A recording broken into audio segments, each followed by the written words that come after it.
আজ আমাদের আলোচনার বিষয় ক্লাস 8 ও ক্লাস 11-এর একটা বিষয় যার নাম হচ্ছে জলের সমুচ্চশীলতা ধর্ম। চলো দেখা যাক। দেখো, ক্লাস 11 ক্লাসে ভৌতবিজ্ঞান বইয়ে তোমাদের একটা চ্যাপ্টার আছে যার নাম হচ্ছে উদস্থিতিবিদ্যা ও বায়ুমণ্ডলীয়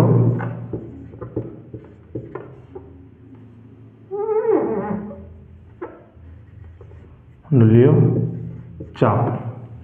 এই চ্যাপ্টারে আমরা একটা টপিক আলোচনা করব, যে টপিকটা তোমাদের ক্লাস 8-এও দেওয়া আছে। দেখো কিবোর্ড,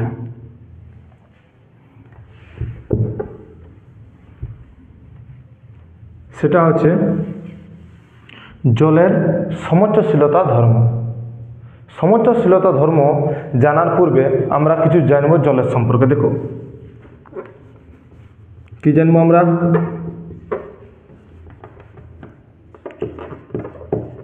কোনো স্থির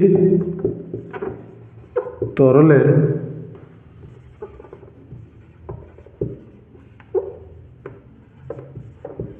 মুক্ত তলের বৈশিষ্ট্য। স্থির তরল মানে কি? স্থির তরল হচ্ছে সেই তরলটা যে তরলটা স্থির থাকবে, তার মানে সেই জলের মধ্যে কোনো কম্পন হবে না। ক্লিয়ার? এবং মুক্ত তল মানে হচ্ছে, মনে করো এই পাত্রে জল রাখা আছে, তো এই যে উপরের তলটা, যে উপরের জলের সবলে উপরের তলটা, যে তলটা খোলা আছে সেই তলটাকে কি বলবো? মুক্ত তল। দেখো এই যে পাত্রের এই তলটা, উপরের তলটা, জলের উপরের তলটা, এই তলটাকে কি বলবো? মুক্ত তল। আর স্থির তরল মানে এই যে তরল দেবে সে কি হবে? স্থির হবে, মানে তার ভ্যালোসিটি কত হবে? 0। ক্লিয়ার? এবার দেখো,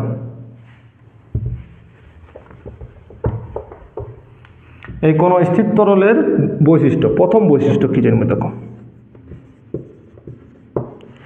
কোন স্থির তরলের মুক্ত তল সর্বদা সমতল হয়। অর্থাৎ যদি কোনো পাত্রের মধ্যে, মনে করো এটা পাত্র, এই পাত্রের মধ্যে যদি কোনো তরল রাখা থাকে, তাহলে সেই তরল এবং ওই তরলটা যদি স্থির হয়, তাহলে তার মুক্ত তল মানে এই যে উপরের তলটা, সেটা সর্বদাই কি হবে?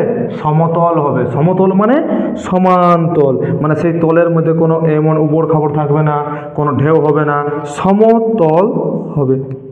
ক্লিয়ার? যেমন দেখো, তোমরাকে দেখায় একটা জিনিস। আমার পাশে একটি জলের বোতল আছে। দেখো আমি যখন জলের বোতলটা রাখলাম, তখন জলটা কেমন এমন হচ্ছে না? জলের উপরের তলটা, এই যে উপরের তলটা, একটু পরে যখন জলটা স্থির হবে, তখন দেখবে, তোমরা দেখতে পাবে জলের স্থির তরলের মুক্ত তল সর্বদাই কি হবে? সমতল। তখন এই তলটা দেখো একটু ধীরে ধীরে ধীরে ধীরে জলের তলটা প্লেন হচ্ছে। এবার দেখো 2 নম্বর বলছি, এই মন যদি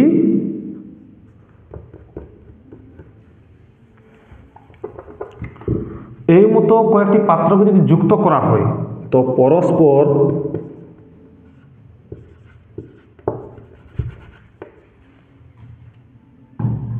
দেখো পরস্পর যুক্ত কয়েকটি পাত্রের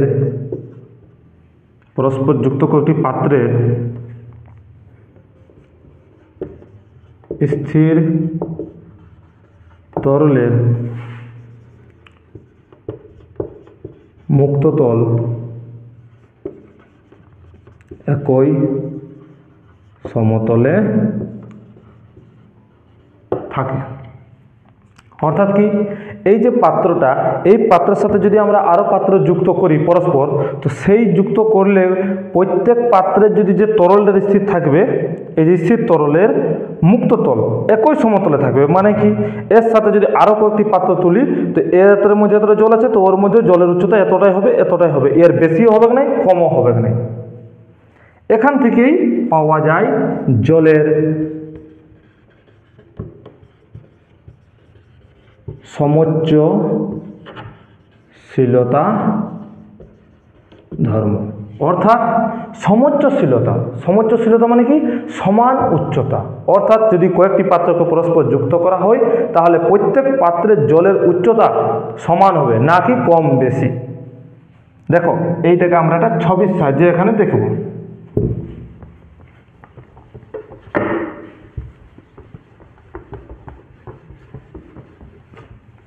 এবার দেখো, মনে করো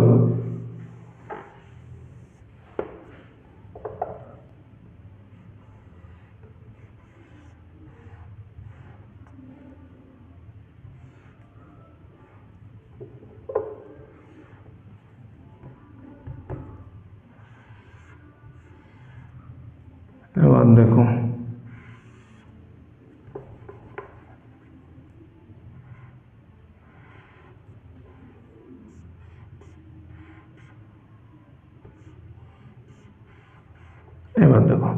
যদি এটার মধ্যে জল রাখা থাকে, তাহলে যদি এই পাত্রের মধ্যে যদি এতটা জল থাকে, তো সেম একই উচ্চতা, এইটার মধ্যে সেম উচ্চতা পর্যন্ত কি থাকবে, জল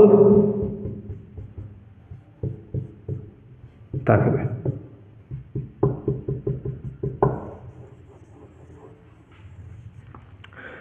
আকার যেমনই হোক না কেন, পাত্র আলাদা, আকার যেমনই হোক না কেন, এই পাত্রে বেশি জল, এই পাত্রে উচ্চতা, জলের উচ্চতা কম, এমন হবে না। সব পাত্রে জলের উচ্চতা সেম হবে। একেই বলে জলের সমোচ্চশীলতা ধর্ম। আশা করি তোমরা বুঝেছ। এটা তোমরা 8 ক্লাসও পাবে, 11 ক্লাসও পাবে। এবার দেখো, এই জিনিসটাকে আমরা কি করব, প্র্যাকটিক্যালি বোঝার চেষ্টা করব। যেমন দেখো, এই যে জলের বোতলে এখন জল আছে, এখন যদি এর তলটা যদি স্থির হয় তরলটা, তো এর মুক্ত তলটা কি হবে, মানে উপরের তলটা কি হবে, স্থির আছে। একে কি বলবো, সমতল আছে। তোর মানে প্রথম এই যে 1 নম্বর বৈশিষ্ট্য, এটা স্যাটিসফাই, এটা কি হচ্ছে, এখানে মিল হচ্ছে। এবার দেখো এইটা, দেখো তো এইটা করার জন্য আমরা একটা সেট আপ করবো। কী হবে দেখো, দেখো আমরা কি করলাম, যে একই রকম সাইজের, একই হাইটের দুটি বোতল নিলি, আর পরস্পরকে তাদের পাইপ দ্বারা কি করে দিয়েছি, কানেকশন করে দিয়েছি। এবার দেখো, এই জলের সমোচ্চশীলতা ধর্মের আমরা লাইভ এক্সপেরিমেন্ট দেখব। দেখো, এবার কি করব, একটি চুমকির সাহায্যে এদের মধ্যে আমি জল দ্বারা ফিল করব। দেখো,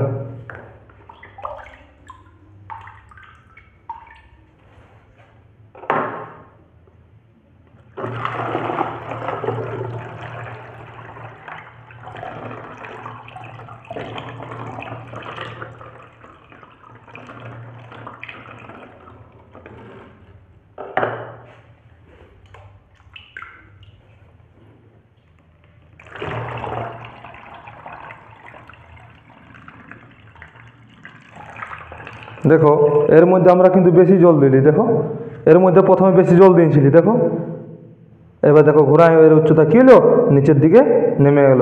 আর এবং এবার দেখো দুটার উচ্চতা সেম সেম। এবার ঘোড়ায় দেখো, আবার এর মধ্যেও জলের পরিমাণ বাড়াচ্ছি। দেখো, দেখবে, দেখো দেখো দেখো দেখো দেখো দেখো দেখো দেখো দেখো দেখো দেখো, ইয়ারও যা উচ্চতা, ইয়ারও তা উচ্চতা। আশা করি তোমরা বুঝছো জলের সমোচ্চশীলতা ধর্ম। এবার দেখো, যদি তোমাদের মাথায় এমন প্রশ্ন আসে যে দুটার হাইট সেম আছে, সেই জন্য ঘটনা ঘটছে, চলো এবার একটা নেক্সট এক্সপেরিমেন্ট দেখা যাক আলাদা আলাদা পাত্র নিয়ে।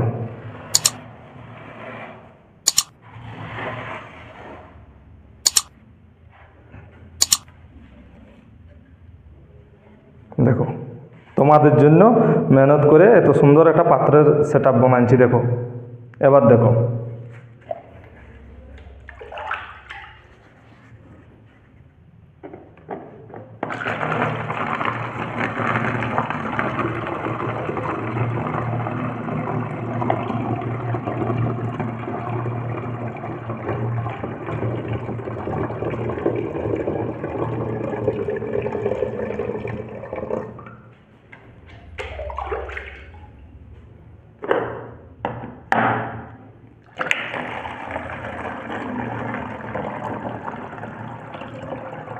দেখতে থাকবে কিন্তু। দেখো কি মজার জাদু হবে।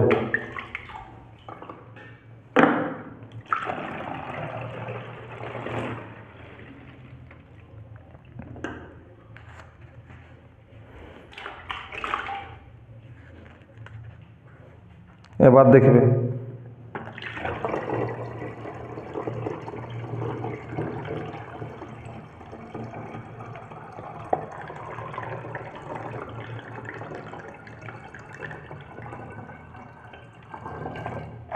দেখো দেখো প্রথমে জলের উচ্চতা বেশি ছিল, ধীরে ধীরে এই জলটা এদিকে যাচ্ছে, ফের এই জলটা এদিকে। দেখো তিনটা বোতলের আলাদা আলাদা শেপ আছে, হাইট আলাদা আলাদা, উচ্চতা আলাদা আলাদা, আকার আলাদা আলাদা, কিন্তু দেখো একসাথে জল ভরার পর প্রত্যেকটা জলের লেভেল এক লেভেলের তিনটার মধ্যে চলে এসেছে। দেখো